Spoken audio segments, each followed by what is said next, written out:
Dad. Dad, you won't believe what just happened. This flight attendant just slapped me.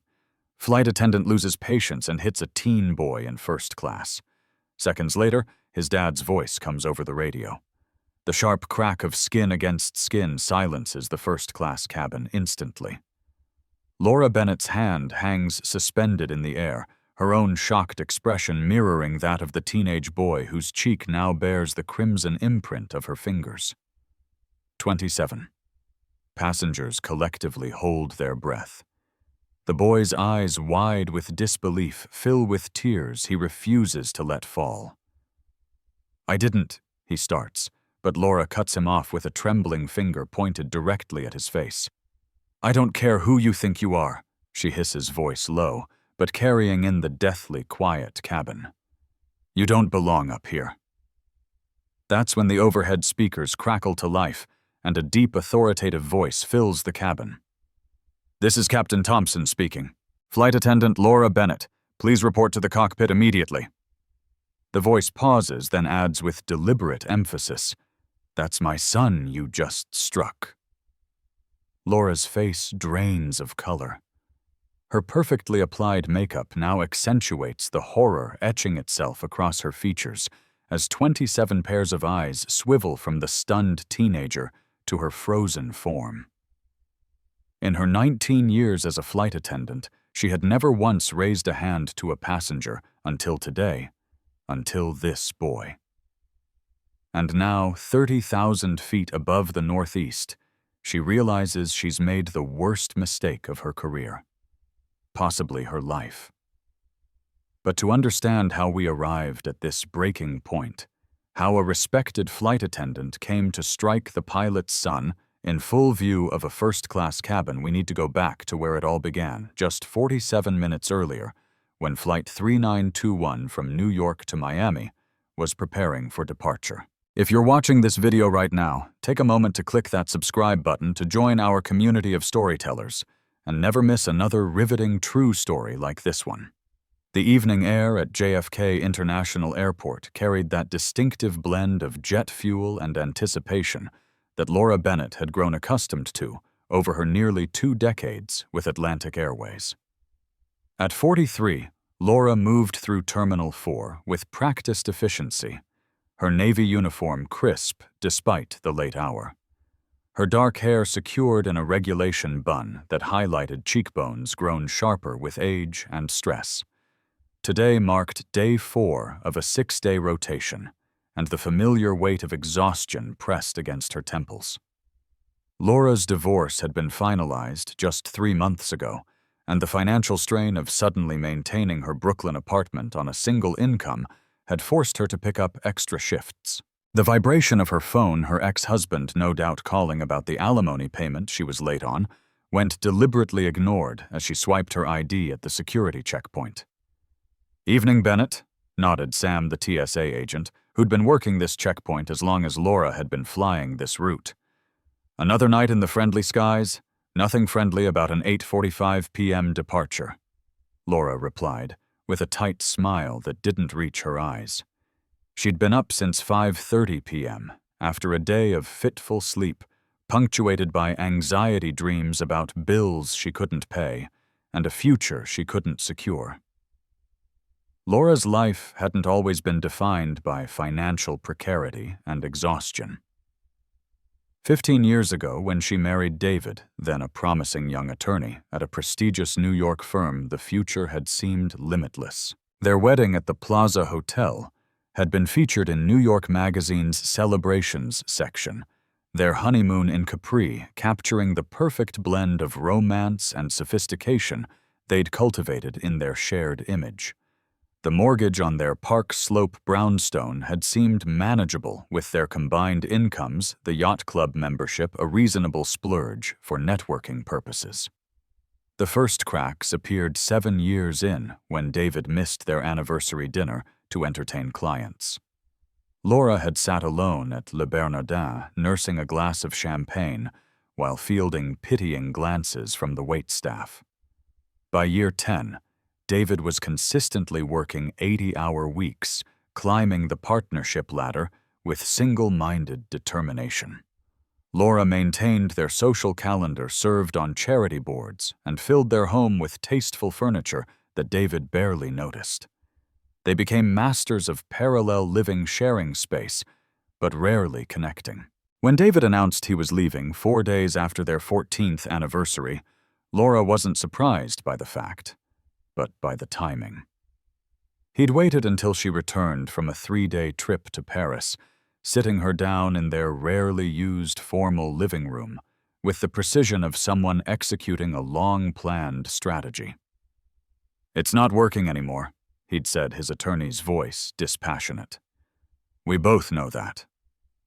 What Laura hadn't anticipated was how thoroughly he'd prepared the separate bank account he'd established months earlier, the apartment he'd already leased.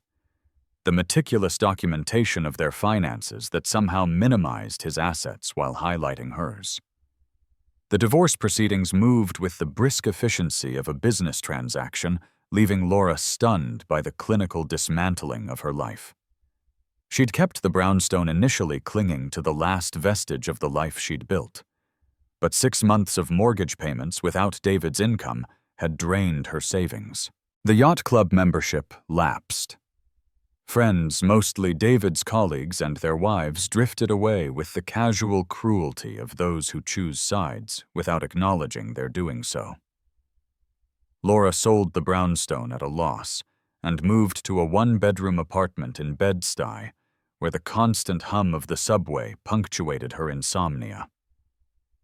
Now, walking through JFK at 8:15 p.m., Laura calculated the hours until her next paycheck and the bills that would consume it before it hit her account. The property management company had called twice yesterday about the rent check that was now 8 days late. Her car insurance was due next week. And David, despite the alimony agreement, had become increasingly forgetful about payments, his new girlfriend's lifestyle apparently taking precedence over his legal obligations. In the crew lounge, Laura poured herself a 3rd cup of coffee, the styrofoam cup crackling slightly in her grip. Maria Torres, the senior flight attendant for today's flight, approached with the easy confidence of someone who'd found her rhythm in life. "You look like you could use something stronger than that."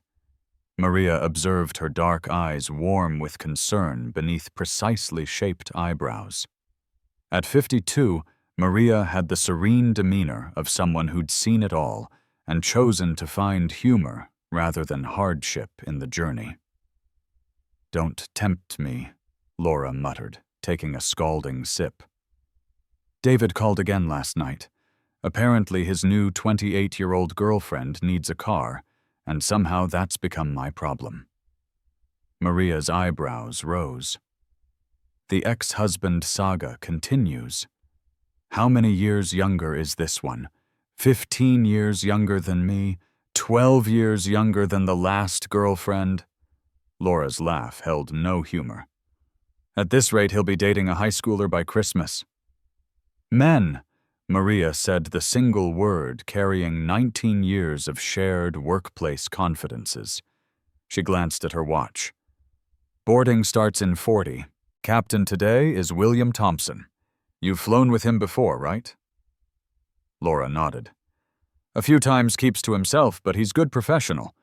None of that 'where's my coffee, sweetheart' nonsense some of the older captains still pull." "He's got his son flying with him today," Maria mentioned, scanning the flight manifest on her tablet. 16-year-old in 1st class. Apparently the kid's visiting colleges in Florida this week. "Great," Laura sighed, crumpling her empty cup.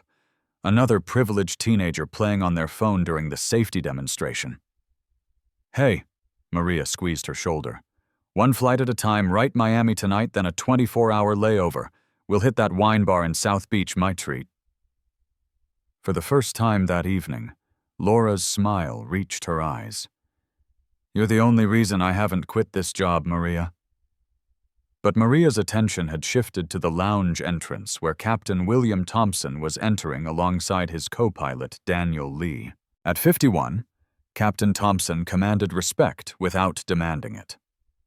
6'2" with broad shoulders and the poised carriage of a former military pilot, he moved with purpose, his dark skin contrasting with the crisp white of his pilot's shirt, 4 gold stripes gleaming on each shoulder. "Ladies," he greeted them with a professional nod. "Bennett Torres, ready for an on-time departure." "Always, Captain," Maria responded with the easy rapport of veterans. Laura merely nodded her attention, caught by the young man who had entered behind the pilots. Tall and lanky with his father's build not yet filled out, Ethan Thompson stood uncertainly in the crew lounge doorway. He wore pressed khakis and a blue button-down shirt that spoke of his father's insistence on appropriate attire for first class. But his slightly hunched shoulders and the wary look in his eyes revealed his discomfort in the space.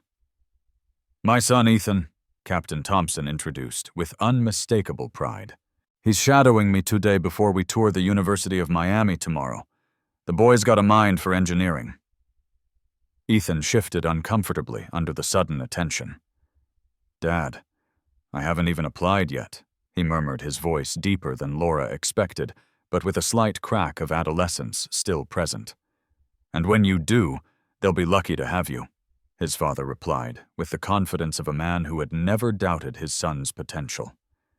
He turned back to the flight attendants. "First Officer Lee and I need to complete our pre-flight. Ethan will board with the first-class passengers." As the pilots departed, Laura found herself studying Ethan more closely. There was none of the entitled arrogance she'd come to expect from teenagers traveling in first class. Instead, he stood with a watchfulness that seemed out of place for his age, as though he were constantly calculating his surroundings. "First time flying first class?" Maria asked him warmly. "No, ma'am," Ethan answered with reflexive politeness. "Just the first time without my mom along. She usually handles all the interaction stuff." Something in his phrasing caught Laura's attention, but before she could process it, her phone vibrated again. This time it was her landlord, the third call this week about the rent check that would bounce if David didn't transfer the alimony he owed her. She silenced it with trembling fingers. "Everything okay?" Maria asked quietly, as Ethan busied himself with his backpack. "Fine," Laura replied too quickly. "Just fine." But it wasn't fine. And as she walked toward Gate C-22, where Flight 3921 waited, Laura felt the weight of her accumulated stress pressing down like the altitude changes that sometimes made her ears pop painfully. One more flight, she told herself. Just get through one more flight. She couldn't have known then how this particular flight would change everything. William Thompson had not planned on becoming a pilot. Growing up in Harlem, New York in the 1980s, his aspirations had been more pragmatic. Perhaps engineering like his father, who worked at a factory in Long Island City, or teaching like his mother, who taught third grade at PS 125. Aviation seemed as distant as the planes that crossed the sky above his neighborhood, visible but untouchable. Then came the career day in 8th grade, when a pilot from Delta Airlines, one of the few black commercial pilots at the time, visited PS 125.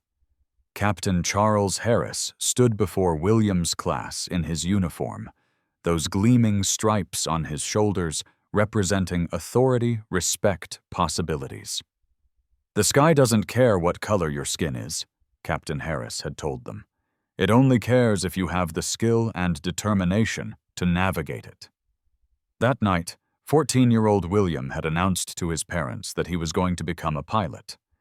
His father had nodded thoughtfully, neither encouraging nor discouraging, simply acknowledging. His mother had smiled and said, "Then you'll need straight A's in math and science," her practical support setting the tone for the years of education ahead. The path had not been easy. William worked after school and summers at his uncle's bodega to save for flying lessons, taking his first solo flight on his 17th birthday. He attended Embry-Riddle Aeronautical University on a combination of scholarships and loans, graduating with honors and a commercial pilot's license. Then came the military route, the Air Force offering the fastest track to the flight hours he would need for a commercial career. 8 years as an Air Force pilot, including deployments to Iraq and Afghanistan, had honed not just William's flying skills, but his ability to maintain composure under pressure. He learned to expect scrutiny to perform flawlessly because anything less would be attributed not just to him, but to every black pilot who would follow. He perfected the balance of authority and approachability that would serve him well in commercial aviation, firm enough to command respect, personable enough to put passengers and crew at ease. When he transitioned to Atlantic Airways at 33, William was one of only 12 black pilots at the airline. He noted the surprise that sometimes flickered across passengers' faces when they glimpsed him through the cockpit door, the way some colleagues would test him with subtle questions about procedures he knew by heart. He documented every flight, meticulously maintained his uniform with military precision, arrived early to every briefing. Excellence was not a goal, but a requirement. Meeting Karen Brooks, the daughter of Captain Charles Harris, whose career day visit had changed his life, seemed like fate. She was a pediatrician, with her father's warm smile and direct gaze, unimpressed by the uniform, but appreciative of the man who wore it. They married when William was 35, Karen 33, both established in careers that fulfilled them. Ethan arrived a year later, a colicky baby, who settled only when William held him while humming jazz standards. From infancy, Ethan showed a methodical curiosity about how things worked, dismantling his toys to examine their mechanisms. By kindergarten, he was building elaborate structures with Legos, following the instructions with a precision that amused his parents. In first grade, he corrected his teacher's explanation of how airplanes fly, reciting Bernoulli's principle with the seriousness of a professor. It was around this time that William and Karen began to notice the pattern, the birthday party invitations that never came, the playdates that were canceled last minute. The way parents at school events would greet Karen warmly, but maintain a polite distance from William, their smiles not quite reaching their eyes. Ethan was 8 when he first asked, "Dad, how come Tyler's mom didn't want him to come to our house?" William had been preparing for this conversation since Ethan was born, but the reality of it still landed like a blow. He and Karen had explained as simply as they could about prejudice, about how some people made judgments based on appearance rather than character. They emphasized that this was about the other person's limitations, not Ethan's worth. "You will always have to be better," William had told his son, the same words his own father had spoken to him. "Not because you should have to be, but because that's the reality we live in. But never ever doubt that you belong wherever your talents and hard work take you." As Ethan grew, these conversations evolved, becoming more nuanced, but no less necessary. When Ethan was 12, and a mall security guard followed him through a store while ignoring his white friends, William added another layer to the ongoing dialogue. "Your response in these moments says more about you than their actions say about them," he explained. "Find the balance between standing up for yourself and choosing your battles." Now at 16, Ethan navigated the world with a careful awareness that broke William's heart even as it filled him with pride. His son had developed a watchfulness, an ability to read rooms and situations that most adults never mastered. He excelled academically, played jazz saxophone with soul beyond his years, and maintained a small circle of loyal friends who saw him clearly. When Ethan expressed interest in aerospace engineering, William had arranged this college visit to the University of Miami, combining it with his flight schedule to give his son a glimpse of his professional world. Karen had been hesitant. "Are you sure about him flying alone in first class?" she'd asked the night before, as William packed his uniform. "You know how people can be." "He needs to experience it," William had replied. Better with me on the flight than truly alone. And he can't live his life avoiding situations where he might be the only black person in the room. Karen had nodded understanding, but concerned. Just make sure he knows he can call you if anything happens. He knows, William assured her, though something in him hoped this flight would be unremarkable, that his son could simply enjoy the privilege of first class without the burden of others' perceptions. As William completed his pre-flight checks in the cockpit of Flight 3921, he glanced at the family photo secured beside his instruments. Karen's laughing face, Ethan's serious expression softened by the hint of a smile. He thought of his son sitting in first class reading his aerospace engineering book, and felt the familiar mixture of hope and worry that had defined his experience of fatherhood. First Officer Daniel Lee interrupted his thoughts. Weather report just came in. Looks clear all the way to Miami. Good, William nodded, returning his focus to the task at hand. Let's get these people to Florida on time. 18 years as a flight attendant, Maria Torres had developed a sixth sense about flights, which would be smooth, which would be challenging, which might become the stories she'd tell at crew gatherings for years to come. As she organized the galley for Flight 3921, something about the energy felt off, a subtle disharmony she couldn't quite place. Perhaps it was Laura's obvious distress, the shadows under her eyes not quite concealed by makeup, the slight tremor in her hands as she counted juice cups. Maria had known Laura for 14 years, had watched her progression from eager new hire to seasoned professional.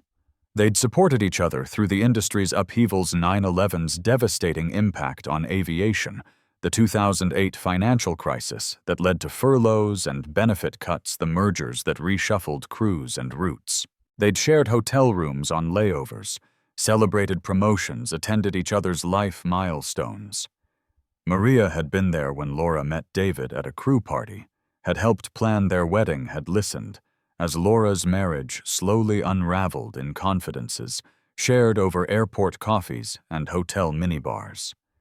She'd witnessed Laura's gradual transformation from confident professional to someone perpetually bracing for the next blow.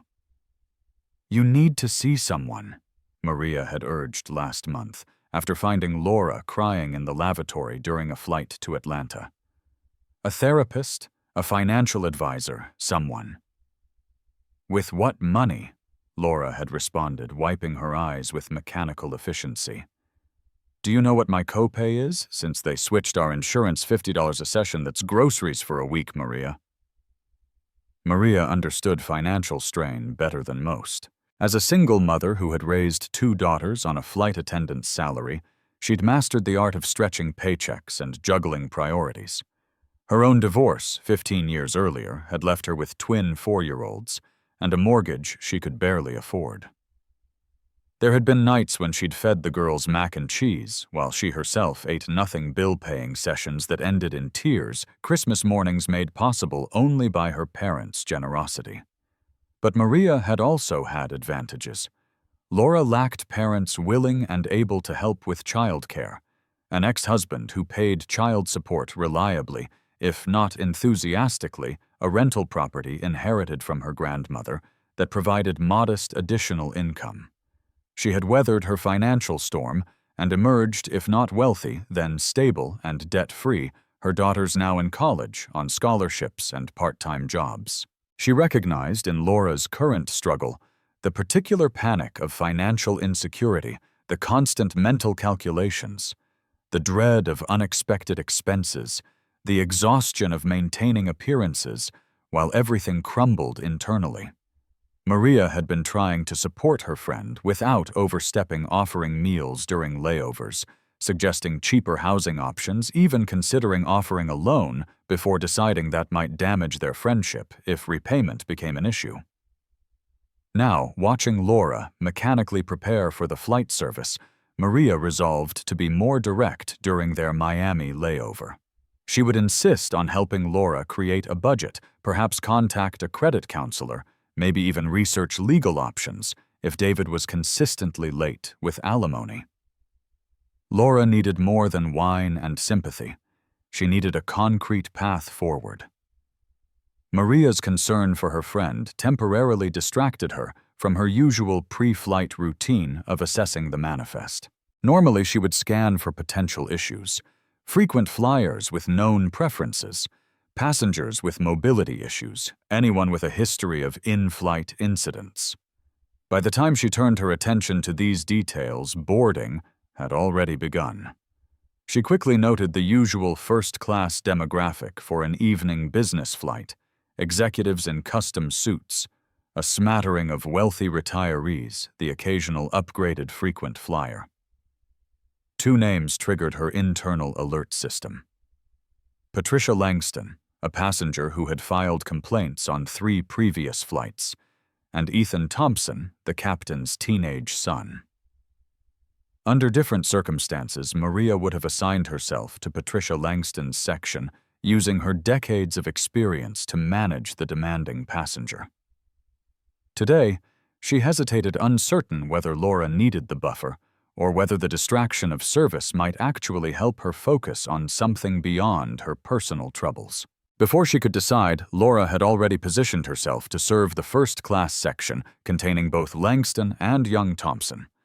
Maria made a mental note to monitor the situation closely. Something about this flight still felt precarious, balanced on the edge of incident. After 19 years in the air, Maria had learned to trust these instincts.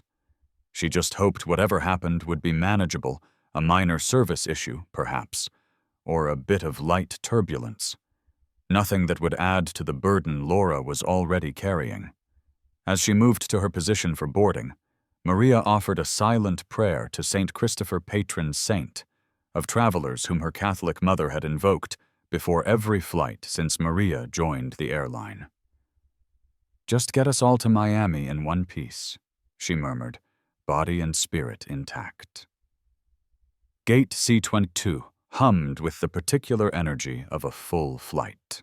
Business travelers tapped impatiently on laptops, families corralled sleepy children, and the gate agent's voice announced boarding procedures with the cadence of someone who had repeated the same phrases thousands of times. Laura surveyed the waiting passengers with the practiced eye of someone who could spot potential trouble before it boarded. Ethan Thompson had positioned himself slightly apart from the first-class line, absorbed in a book about aerospace engineering. Unlike the other teenagers scattered throughout the gate area, his phone remained in his pocket. Laura felt a twinge of something reassessment, perhaps, before her attention was drawn to a commotion at the desk. "I specifically requested 2A, not 2C. This is completely unacceptable." The woman's voice carried across the gate area, sharp with entitlement. Blonde, mid-50s, dressed in a Chanel suit that probably cost more than Laura's monthly rent. She leaned aggressively across the counter toward the harried gate agent. "I apologize, Ms. Langston," the agent responded with strained professionalism. "But as I explained, there was an equipment change, and the first-class configuration—" "I don't care about configurations," Patricia Langston interrupted. "I'm a Platinum Executive member. Do you know how many miles I fly annually with this airline? Fix it." Maria caught Laura's eye and made a subtle drinking motion with her hand. It was their private signal for difficult passengers who would likely be requesting frequent beverage service. Laura nodded, already mentally assigning Patricia Langston to Maria's section of first class.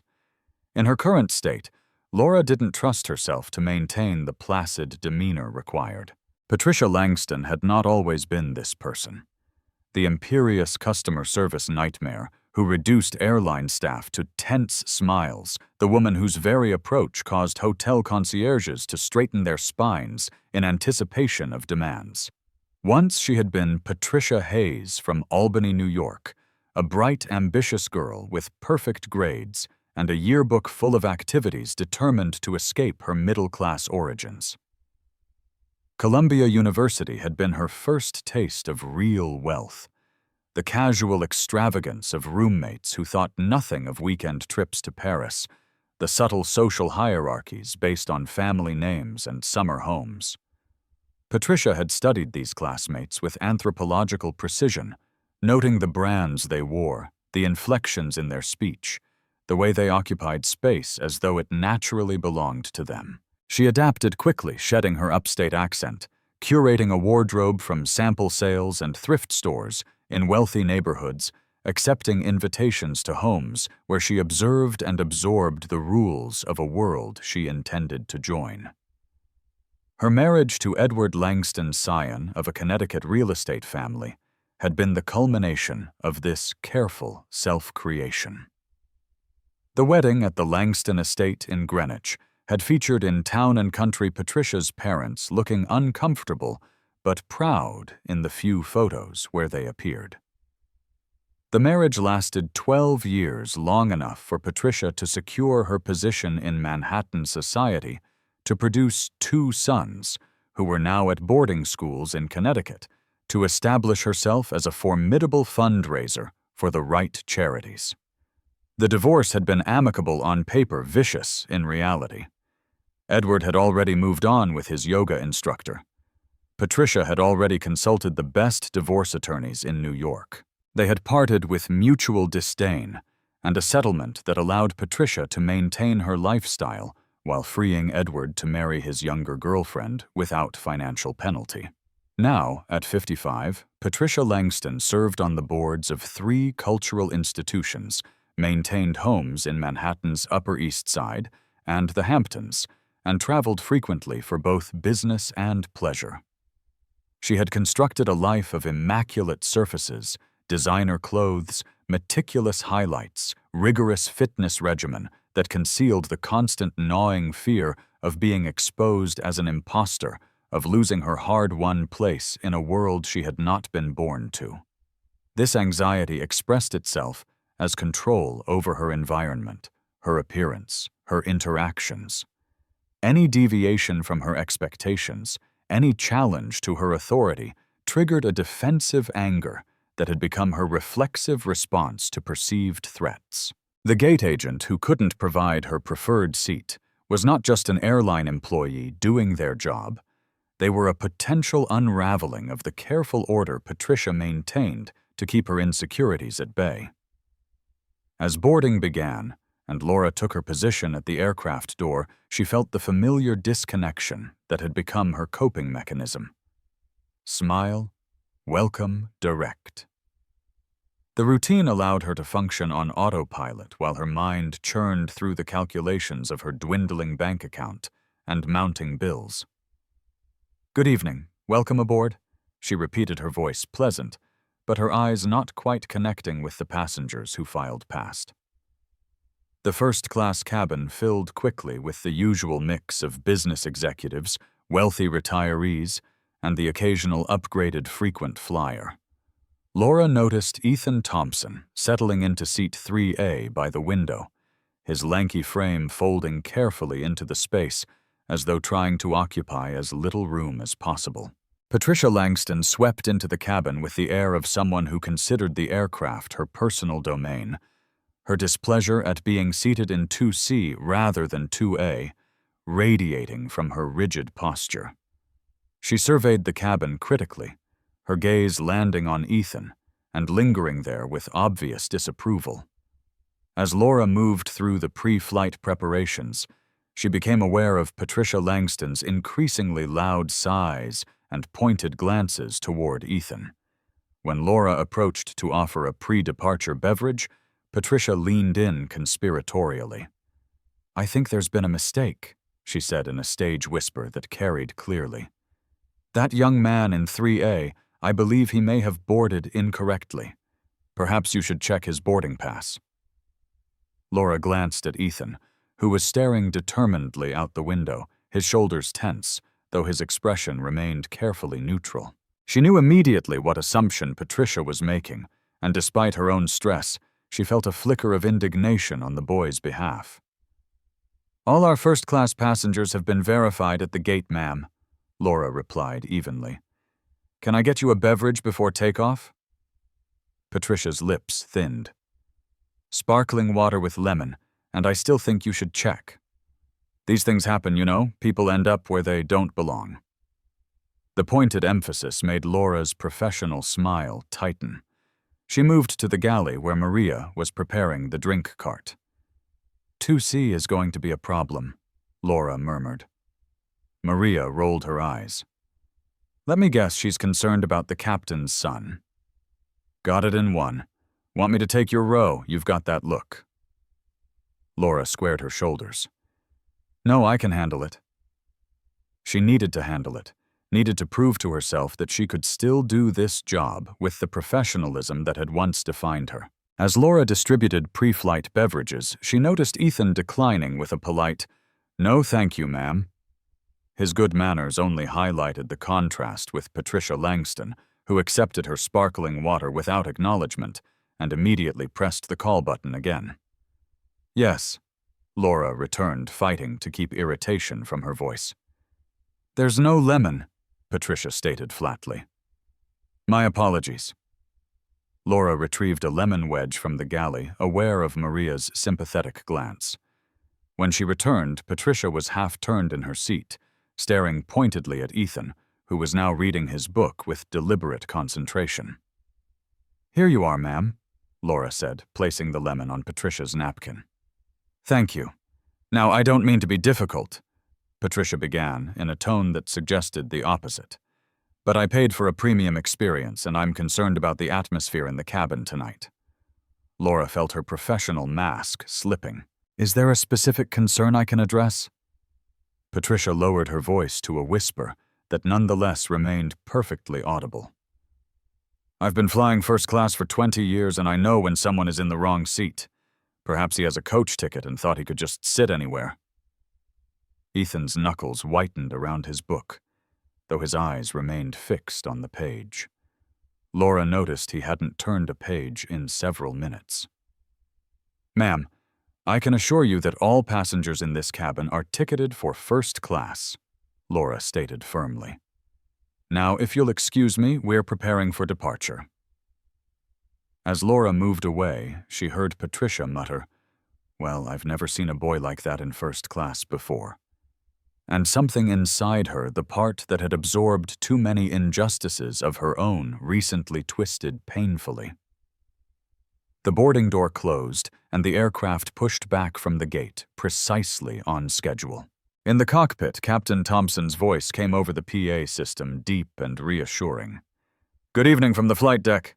This is Captain William Thompson welcoming you aboard Atlantic Airways Flight 3921 to Miami.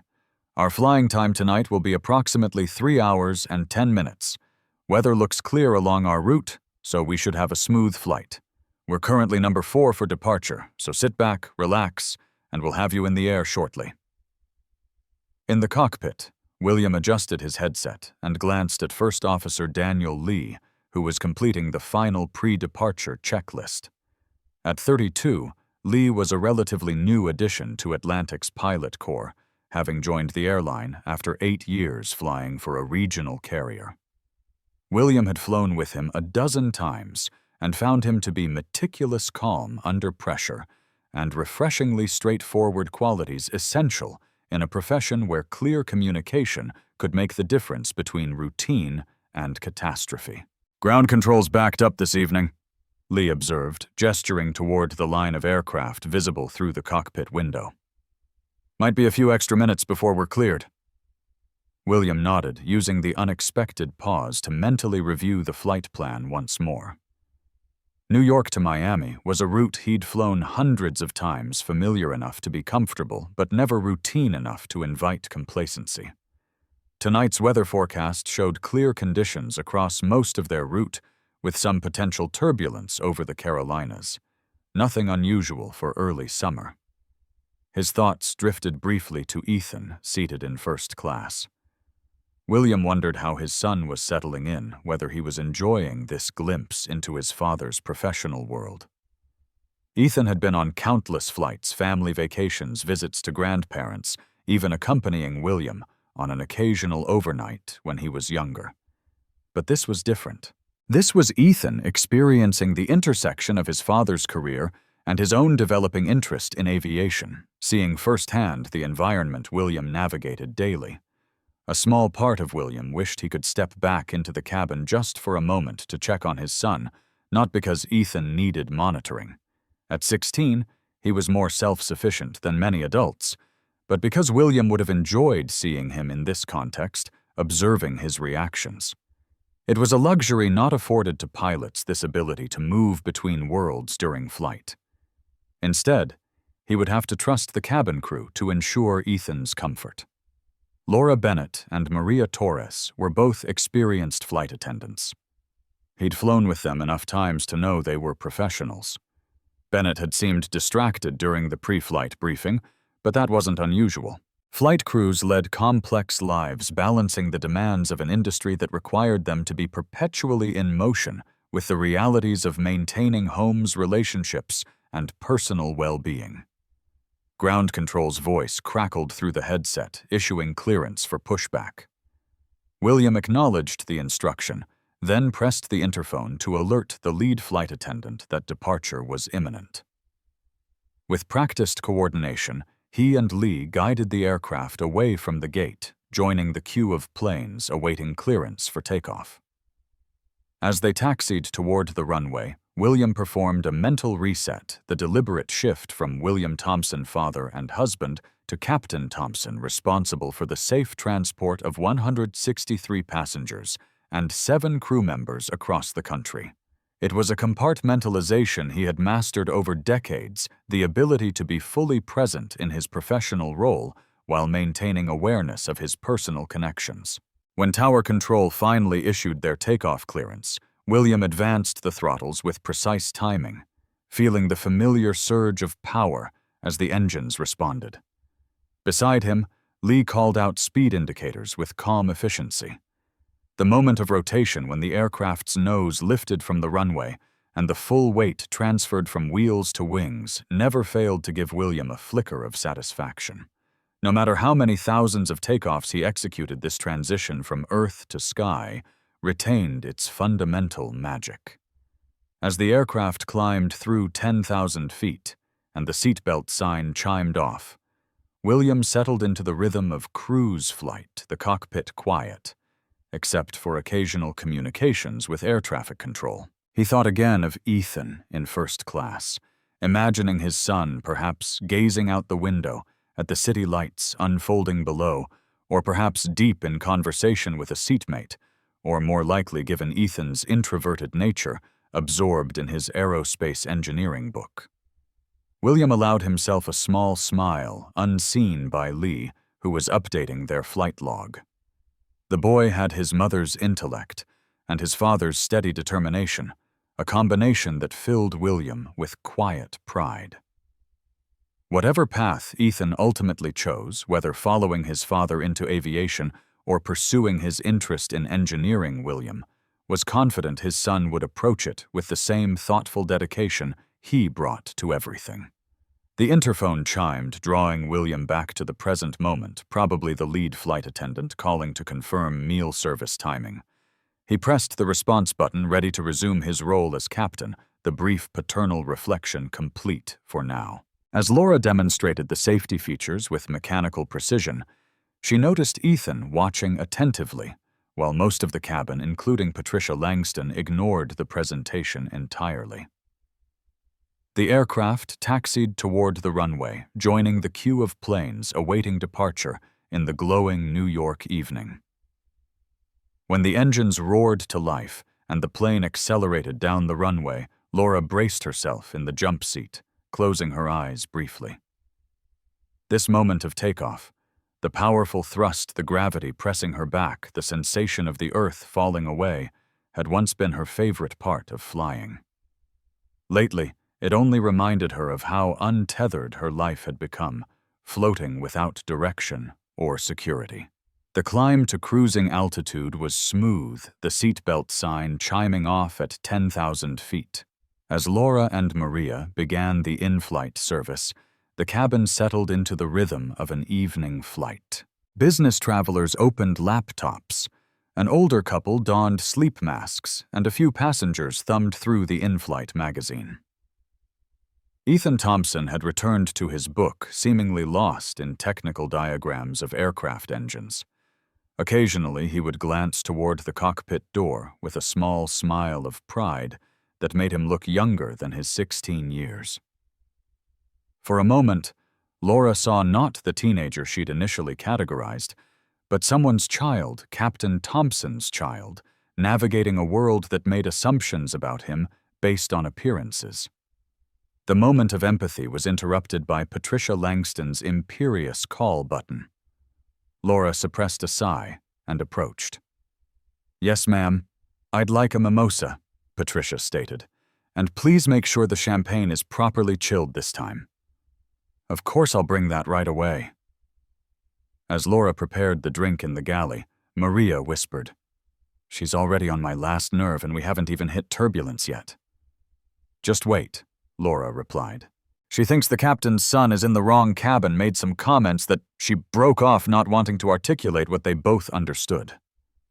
Maria's expression hardened. "You're kidding me.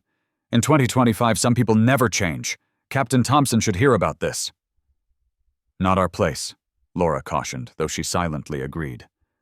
"Let's just get through this flight." When Laura delivered the mimosa, Patricia took a deliberate sip and grimaced theatrically. "This champagne tastes like it's been open for days, and there's too much orange juice."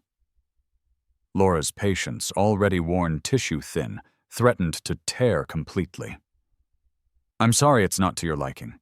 Would you prefer something else?" "No, this will have to do, though. I don't understand why everything has to be such a struggle." Patricia's gaze drifted deliberately toward Ethan. "Some people just don't understand the standards expected in first class." The comment, dripping with insinuation, hung in the air between them. Laura saw Ethan's shoulders tense, though he gave no other indication he'd heard. But she knew he had. After 19 years of watching passengers, she recognized the careful stillness of someone absorbing a blow they'd experienced too many times before. "Our standards apply to everyone equally, ma'am," Laura replied, her voice cooler than the professional temperature she usually maintained, "including expectations of courtesy." Patricia's eyebrows rose. "Are you suggesting I'm being discourteous? I'm simply concerned about maintaining the quality of experience I've paid for." Before Laura could respond, the aircraft encountered a patch of turbulence, the sudden drop causing her to grip the seat back for balance. The seatbelt sign chimed on Captain Thompson's voice following. "Folks, we've hit some unexpected rough air. Flight attendants, please take your seats. We'll be through this in about 10 minutes.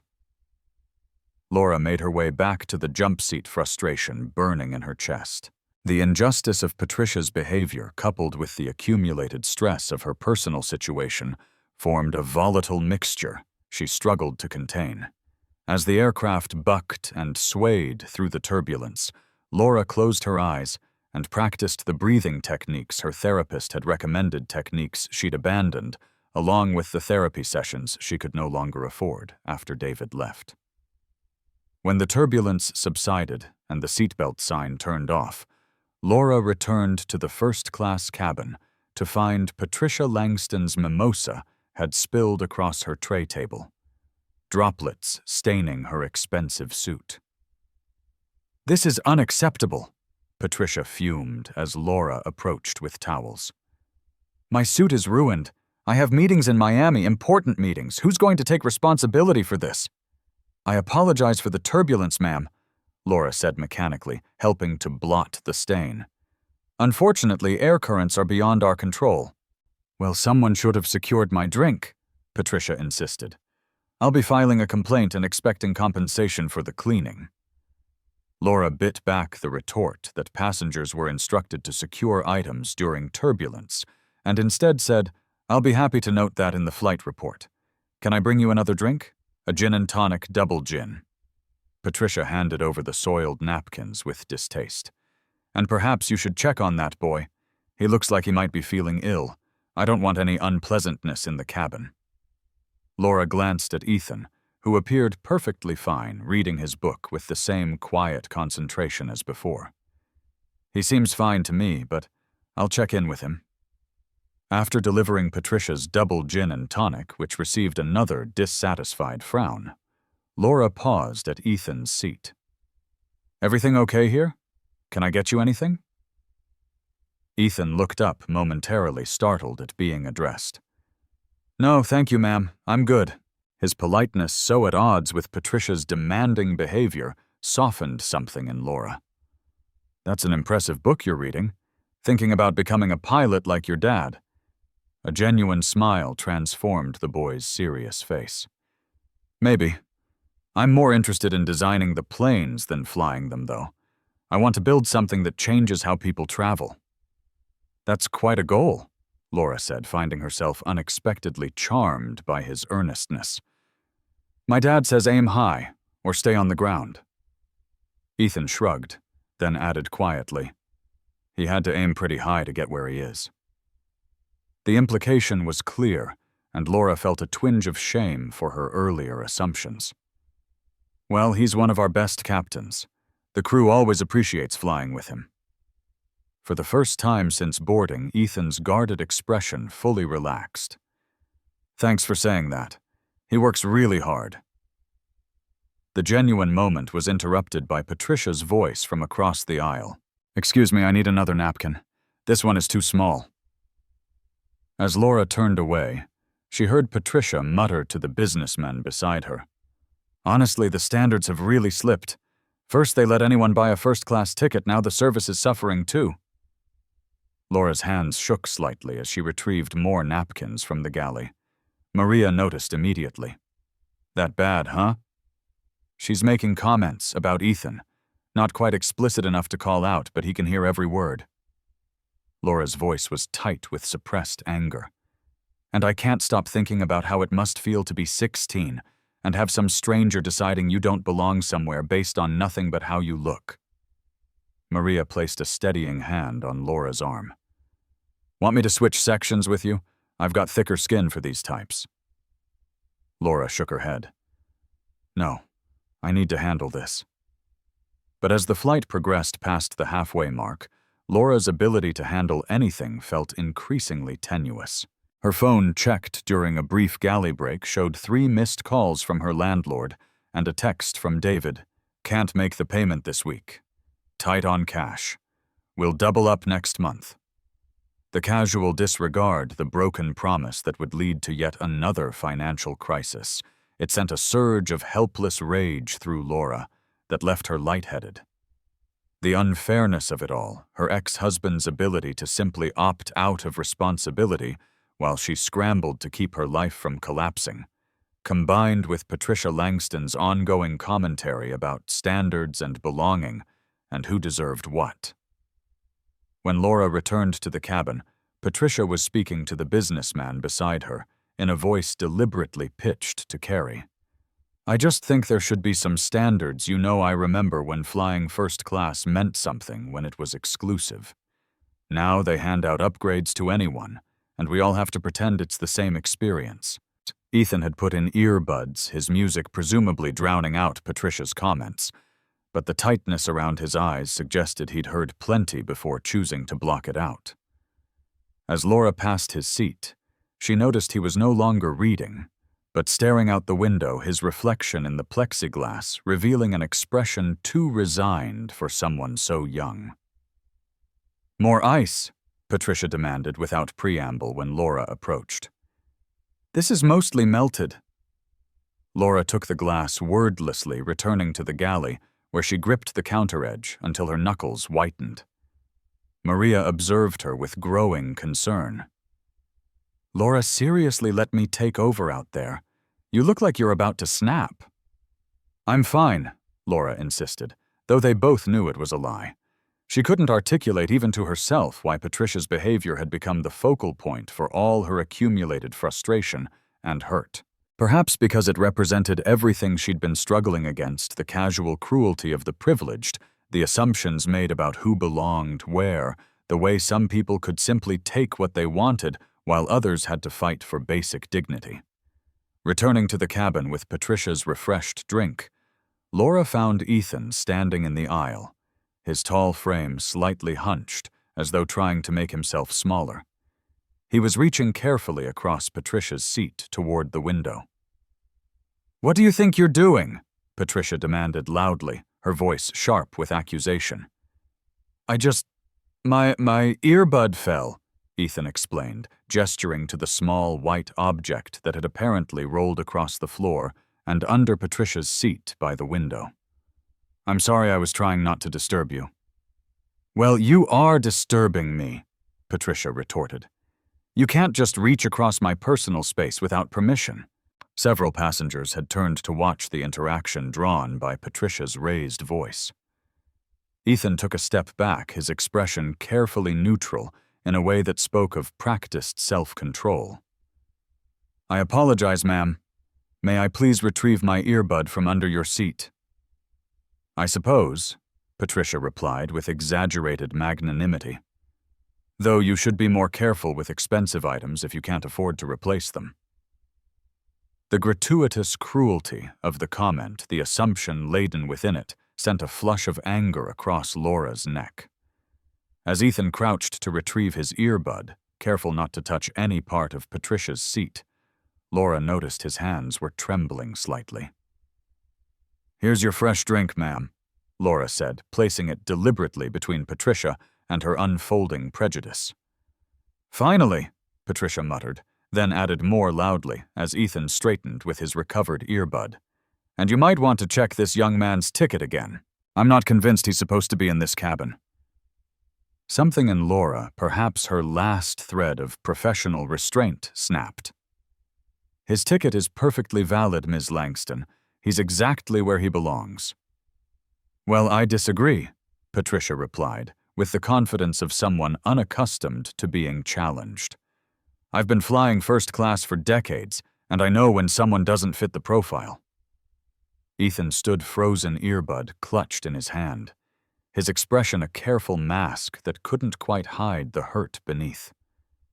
In that moment, Laura saw not just Captain Thompson's son, but every person who'd ever been made to feel they didn't belong, including herself, fighting to maintain her apartment, her dignity, her place in a world that seemed determined to push her out.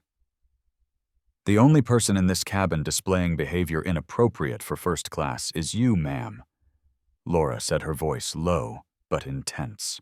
Your comments have been noted, and I'd appreciate it if you'd keep any further thoughts about other passengers to yourself. Patricia's face flushed with indignation. How dare you speak to me that way? I want your name and employee number. I'll be reporting this insubordination to your supervisor. Laura Bennett, and you're welcome to report whatever you like. Laura turned to Ethan, whose eyes had widened at her intervention. Is there anything else you need?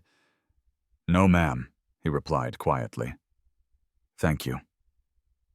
As Ethan returned to his seat, Patricia's voice rose again. This is outrageous. I've never been treated this way. That boy was practically assaulting me, reaching across my seat, and now the flight attendant is taking his side. The businessman beside her made a non-committal sound, clearly uncomfortable with being drawn into the conflict. Other passengers exchanged glances, some embarrassed, others quietly observing the drama unfolding in the premium cabin. Laura felt a hand on her elbow, Maria, who had approached from the galley, her expression concerned. Everything okay up here? We could hear raised voices. Ms. Langston is unhappy with the service, Laura replied, the professional words at odds with the tremor in her voice. Perhaps you could assist her for the remainder of the flight. Maria's eyes moved between Laura's flushed face and Patricia's indignant expression. Of course, Ms. Langston, is there something specific I can help you with? As Maria smoothly took over, Laura retreated to the galley, her heart pounding uncomfortably against her ribs. The confrontation had left her shaky, adrenaline mixing with the exhaustion and stress she'd been carrying for months. She pressed her palms against the cool metal counter, trying to regulate her breathing. The interphone buzzed, the cockpit calling. Laura picked up with dread coiling in her stomach. "This is the captain," came William Thompson's deep voice. "Everything okay back there? We heard there might be a situation." "Just a minor passenger issue, Captain," Laura replied, striving for a normal tone. "It's being handled." There was a pause then. "Is my son involved?" The jump seat attendant mentioned hearing his name. Laura hesitated, unsure how much to share. There was a small misunderstanding, but it's resolved now. Your son is fine. Another pause. I'll take your word for it, Bennett. We're starting our descent in about 15 minutes. Keep me posted if anything changes. Yes, Captain. As Laura hung up the interphone, Maria slipped into the galley. What did you say to that woman she's demanding the captain be informed of disruptive elements in the cabin? I defended Ethan. She kept making these comments, Maria, implying he didn't belong in first class, asking me to check his ticket. You should have seen his face, like he was used to it, like it was just another Wednesday for him to be treated that way. Maria's expression softened. Your heart was in the right place, but you know we're supposed to de-escalate, not confront. So we just let passengers treat others that way. We smile and serve drinks while someone makes a child feel like they don't deserve the space they're in. The words emerged more forcefully than Laura intended, carrying the weight of her own recent struggles. You know that's not what I mean, Maria replied gently. But now Patricia's threatening to call corporate the moment we land, and you're already on thin ice with that passenger complaint from last month. The reminder of her precarious professional standing sent a chill through Laura. She couldn't afford to lose this job, literally, could not afford it. Yet the thought of returning to the cabin of serving Patricia Langston with a smile, while Ethan sat watchfully nearby, made her stomach clench. I'll apologize to her. Laura conceded, the words bitter on her tongue. Smooth things over. Maria squeezed her arm. I've got her for now. You take care of the rest of the cabin. And Laura, you're a good person, don't forget that. But as Laura returned to the first-class cabin, Patricia Langston was already escalating the situation. Standing near her seat, she was addressing the surrounding passengers as though making a public service announcement. I just want everyone to be aware that the service on this flight has been completely unacceptable. I've been a loyal customer for years, and I've never been spoken to with such disrespect, and all because I expressed legitimate concerns about security and proper ticketing.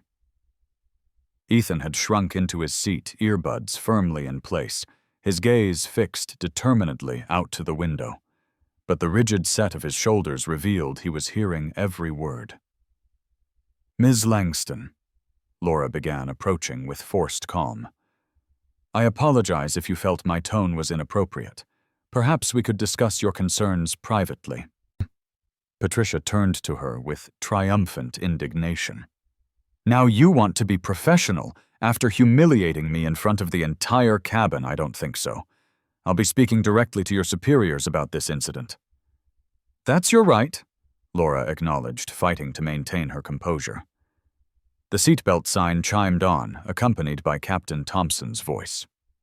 Ladies and gentlemen, we've begun our initial descent into the Miami area. At this time, we ask that you return to your seats, fasten your seatbelts, and bring your seat backs and tray tables to their upright positions. Flight attendants, please prepare the cabin for arrival. Patricia remained standing, a point of defiance in the otherwise compliant cabin. I'll sit when I'm ready. I'm still waiting for an adequate response to my complaints. Laura felt Maria beside her, a steadying presence. Ms. Langston, Maria said smoothly, I understand you're upset, and we take your concerns seriously. I've already made a note for our customer relations team to contact you. For now, however, FAA regulations require all passengers to be seated with seatbelts fastened during descent. Patricia hesitated, caught between her desire to continue the confrontation and the authoritative tone Maria had perfected over decades of handling difficult passengers.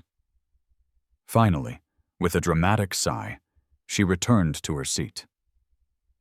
This isn't over, she warned as she fastened her seatbelt. Not by a long shot. As Laura and Maria moved through the cabin, checking that seats and tray tables were properly positioned for landing, Laura felt the weight of Patricia's stare boring into her back. The woman was right about one thing: this wasn't over. There would be a complaint, possibly a formal reprimand, another mark against Laura in a personnel file already noted with emotional regulation concerns following her divorce. When Laura passed Ethan's seat, she noticed he had removed his earbuds and was sitting with perfect first-class posture, his seatbelt securely fastened, his tray table stowed. He glanced up at her with a small, grateful smile that made her chest ache with the unfairness of it all, that this poised, polite young man had to experience such treatment, and that his father commanding the aircraft from the cockpit didn't even know.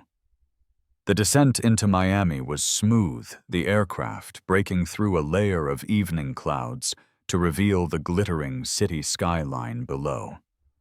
Under different circumstances, Laura might have appreciated the beauty of the approach, the iconic Miami skyline emerging from the twilight. Instead, she moved mechanically through her landing preparations, her mind cycling through the potential consequences of the confrontation with Patricia. As the aircraft taxied toward the gate, Laura noticed Ethan gathering his belongings with the careful efficiency of someone accustomed to leaving nothing behind. Patricia Langston sat with regal stiffness, ostentatiously ignoring both Laura and the boy, whose presence had so offended her sensibilities. In the cockpit, William Thompson guided the aircraft toward the assigned gate with the same precision he brought to every aspect of his professional life. The evening clouds had parted, providing a clear view of Miami International Airport as they made their final approach. Beside him, First Officer Lee completed the landing checklist, their coordination seamless after a routine flight. But William's thoughts were not entirely on the technical aspects of landing. The call from the cabin earlier, the mention of a situation involving Ethan, had left a residue of concern he couldn't entirely dismiss. The flight attendant, Bennett, had assured him it was resolved, but something in her voice had suggested more complexity than her words acknowledged. William had spent his career developing the ability to compartmentalize, to focus entirely on the task at hand, regardless of personal distractions. It was a skill essential for pilots who could not afford to let outside concerns affect their operation of aircraft carrying hundreds of lives. Now he applied that discipline, setting aside his questions about Ethan until the plane was safely on the ground and his professional responsibilities completed. As the aircraft came to a stop at the gate and the engines spooled down, William completed the shutdown procedures, then turned to Lee. "Good flight," he said, the standard acknowledgement between pilots after an uneventful journey. Lee nodded, already gathering his flight materials. "Weather cooperated all the way. You staying in Miami tonight?" "Yes, my son and I have a University of Miami tour tomorrow, taking the late flight back to New York tomorrow evening. First college visit." "First serious one?" Lee asked, his tone conversational as they prepared to exit the cockpit. "First serious one," William confirmed. "He's been interested in their aerospace engineering program since middle school."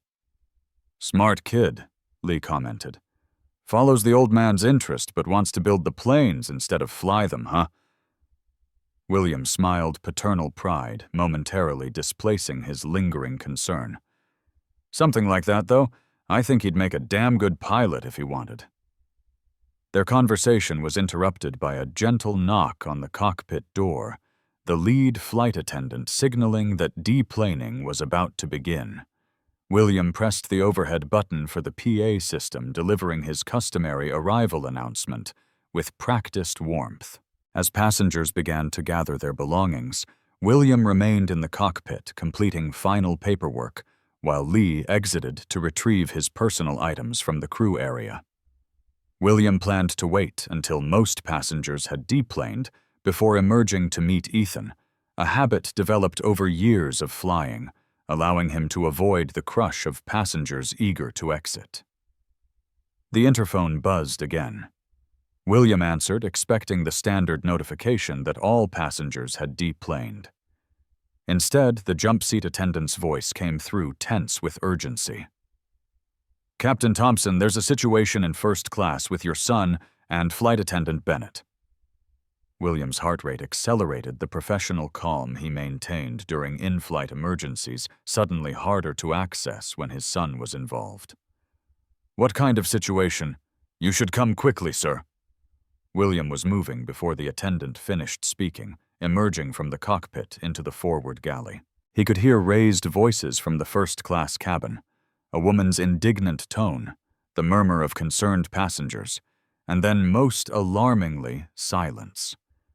As he stepped into the cabin, the scene before him froze in a tableau of tension. Laura Bennett, standing with her hand suspended in the air, Ethan with a reddening mark on his cheek.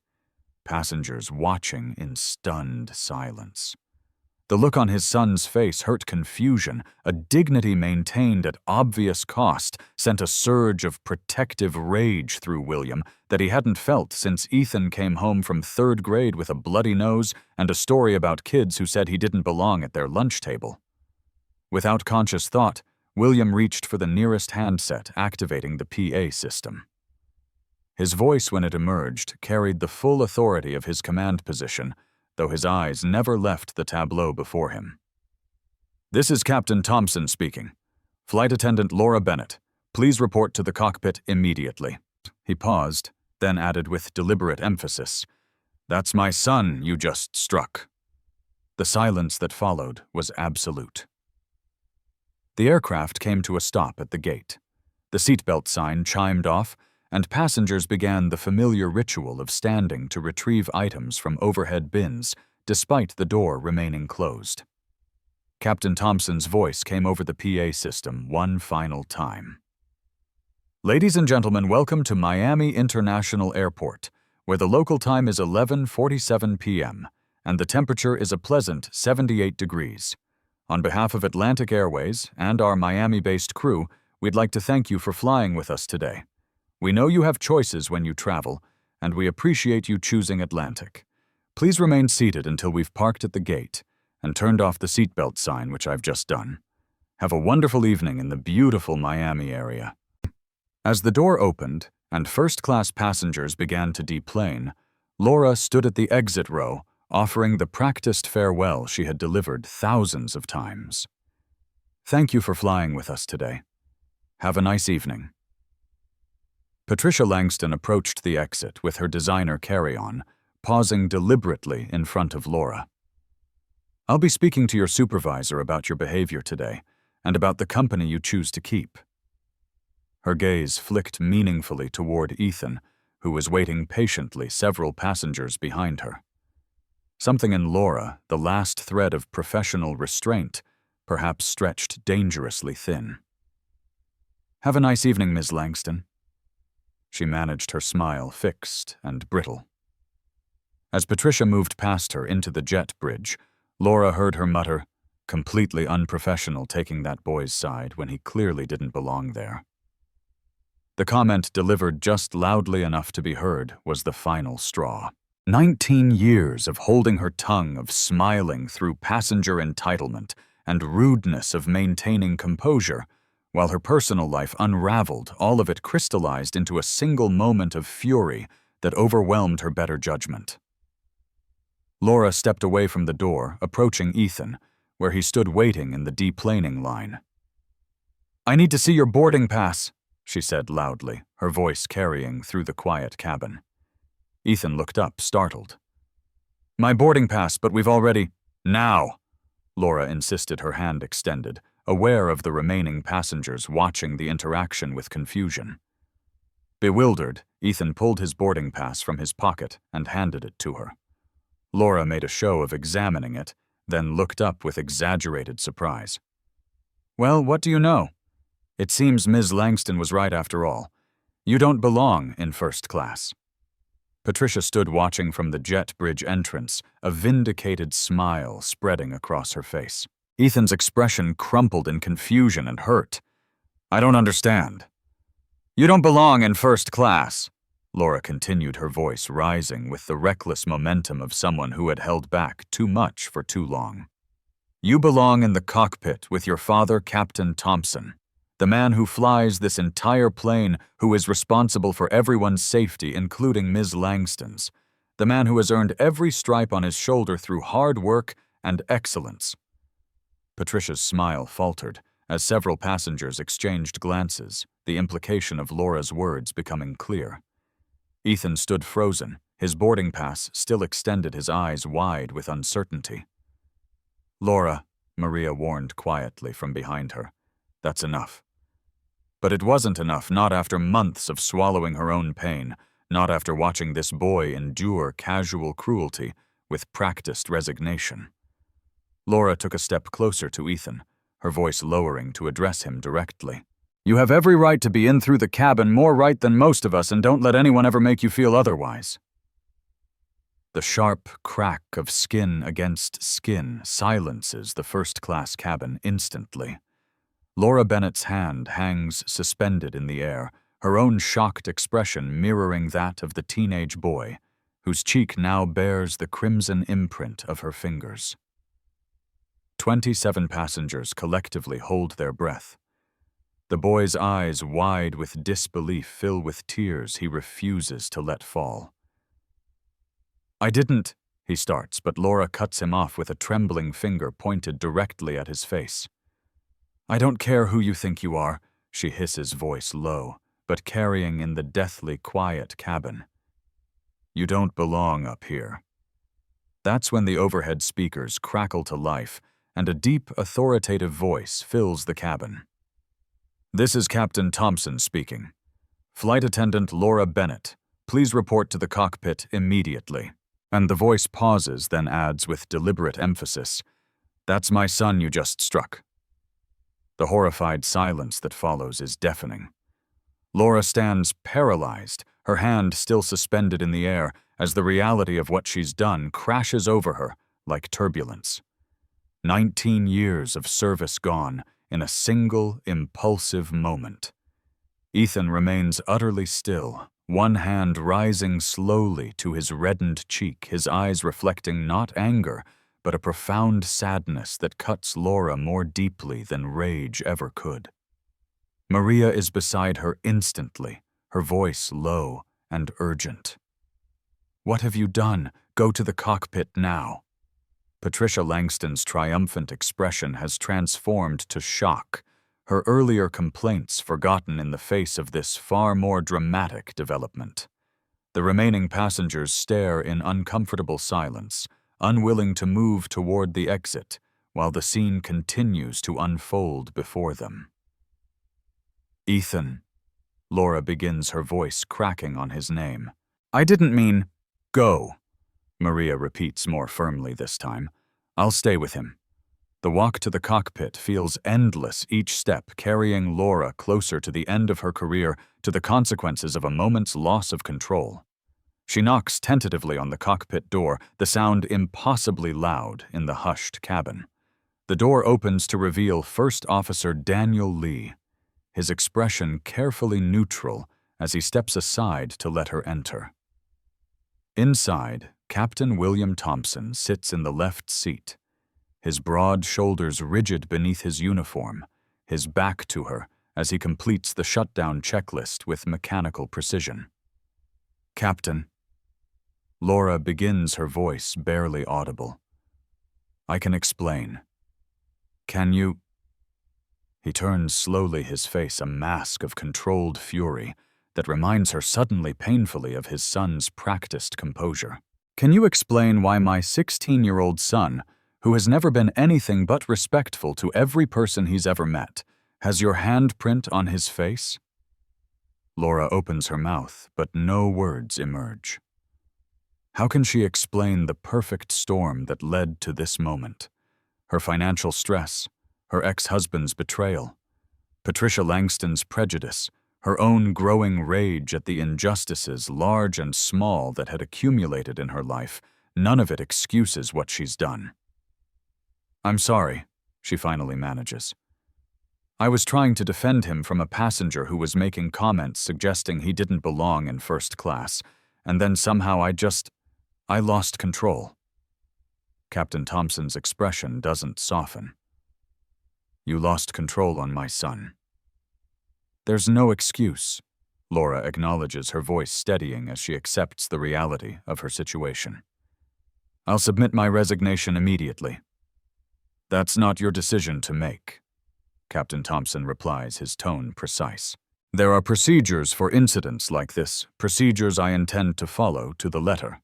First Officer Lee clears his appassionati throat awkwardly. Captain, I can finish the post-flight if you want to check on Ethan. Captain Thompson nods once, sharply. Thank you, Daniel. He turns back to Laura. Wait here. We're not finished. As Captain Thompson exits the cockpit, leaving her alone with the silent first officer, Laura sinks into the jump seat, the enormity of her actions settling over her like a physical weight. She has struck a passenger, a minor, the captain's son. There is no coming back from this, no explanation that will preserve her career or her livelihood. In the main cabin, she can hear the murmur of voices, the sound of passengers finally deplaning the quiet professional tones of Maria managing the situation she has created. And beneath it all, the knowledge that her life as she knows it has just ended. Minutes pass, or perhaps hours' time, has become strangely elastic in the aftermath of disaster. When Captain Thompson returns to the cockpit, his expression has shifted from fury to something more complex, more considered.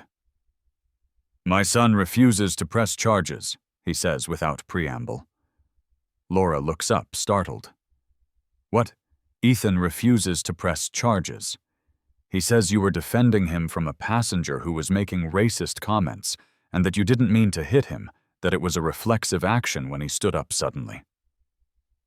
The grace of the boy's lie, his protection of her despite what she's done, brings tears to Laura's eyes. That's not what happened. I lost my temper. I hit him. Captain Thompson studies her for a long moment. Yes, you did. And there's no excuse for that, no matter what provocation you might have experienced. I know, Laura whispers. But, he continues, I've known you for 8 years now, flown with you dozens of times, never seen anything but professionalism from you. So I have to ask myself, what could have pushed someone with your record to this point? Laura remains silent, unwilling to offer excuses when there are none. Ethan told me about the passenger Patricia Langston, about the comments she made throughout the flight, about how you intervened when no one else would. Captain Thompson's voice remains steady, but something in his eyes shifts. He also said you were the only crew member who treated him like he belonged in that cabin from the beginning. He did belong there, Laura says softly. Yes, he did. Captain Thompson sighs, the sound heavy with a weariness. Laura recognizes the exhaustion of fighting battles most people never have to face. I'm not excusing what you did.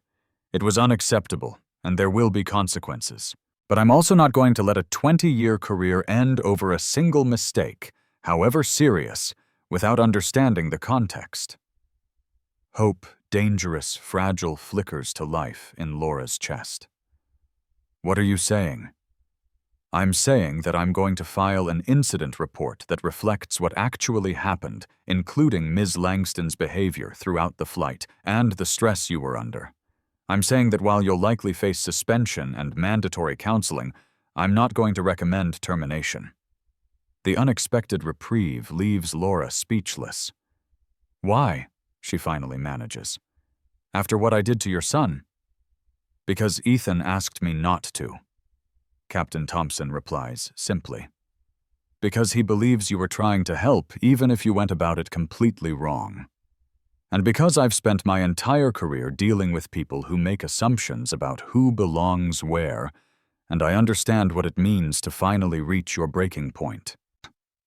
The parallel between them, the shared experience of fighting to maintain dignity in spaces where others question your right to exist, settles between them unspoken but acknowledged. I don't deserve this chance, Laura says honestly. Probably not. Captain Thompson agrees with unexpected candor. But you're getting it anyway. What matters now is what you do with it. In the silence that follows, Laura feels something shift within her.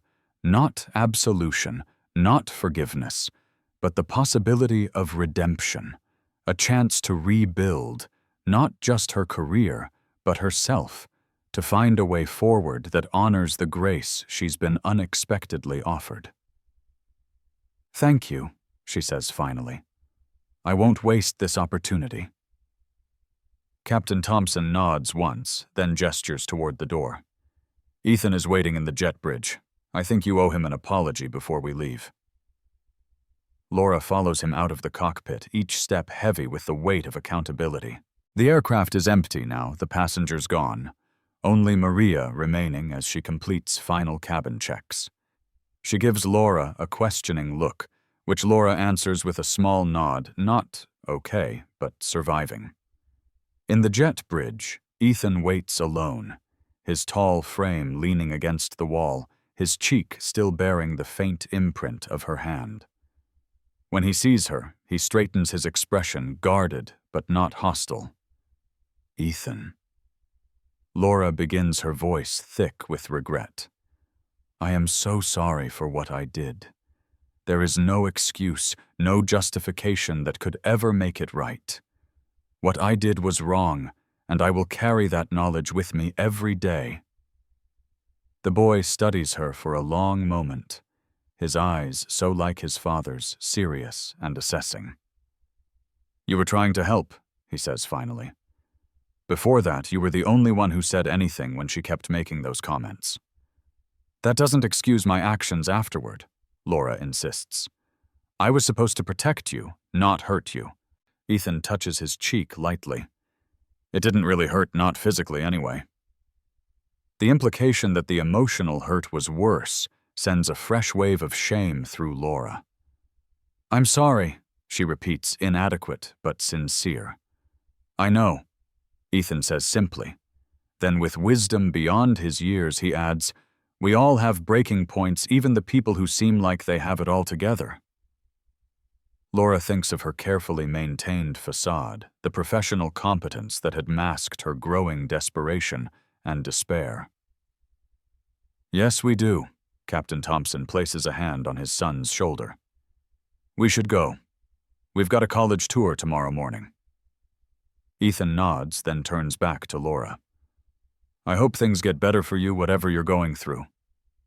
The genuine concern that this boy she has wronged would worry about her well-being brings fresh tears to Laura's eyes. "Thank you. And Ethan, you do belong everywhere. Never doubt that." A small smile touches the corner of his mouth. "I know. My dad made sure I knew that from day one." As they turn to leave, Captain Thompson pauses. "Bennett, get some help. Whatever's going on in your life that brought you to this point, don't try to handle it alone." "I will," Laura promises, and for the first time in months, she means it. She watches them walk away, father and son, moving through the world with a dignity and grace she can only hope to emulate. In their wake, she feels both the weight of her actions and unexpectedly the lightness of possibility. One mistake, however terrible, does not have to define her. One moment of lost control does not erase who she has been or who she might still become. Maria appears beside her, silent but supportive. "You okay?" "No," Laura answers honestly, "but I will be." The weeks following the incident unfolded in a blur of procedures and consequences. Laura received a 30-day suspension without pay, a financial blow that would have devastated her completely if not for Maria's insistence on being her roommate, just until things stabilize. The mandatory counseling sessions, which she had once dismissed as an unaffordable luxury, became a lifeline, the therapist helping her untangle the complex knot of factors that had led to her breaking point. Atlantic Airways' HR department connected her with resources she hadn't known existed. An employee assistance program that provided financial counseling, a legal aid service that helped her file for enforcement of her alimony agreement, a support group for airline employees dealing with stress and burnout.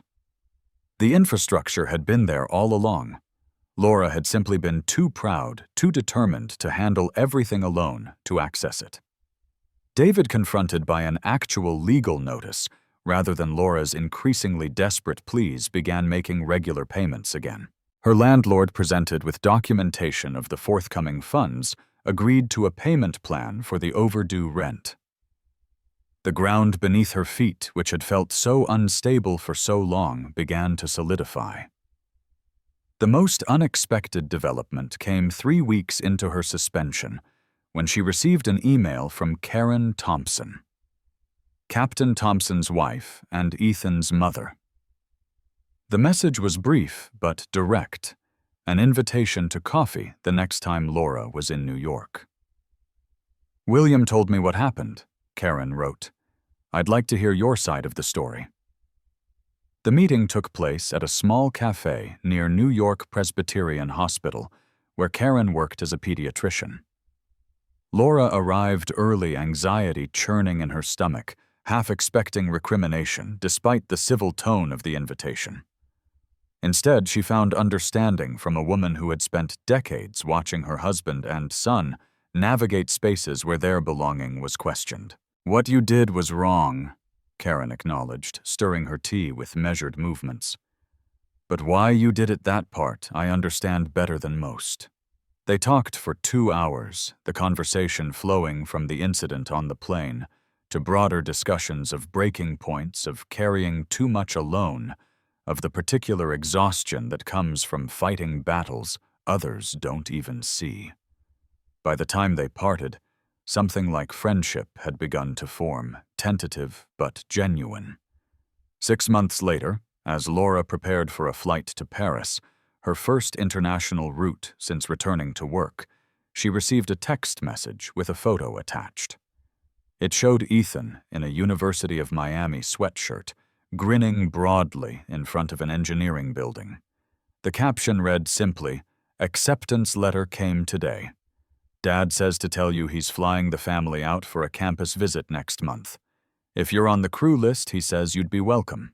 Laura stared at the message, marveling at the capacity for forgiveness, for growth, for connection that could emerge from even the darkest moments.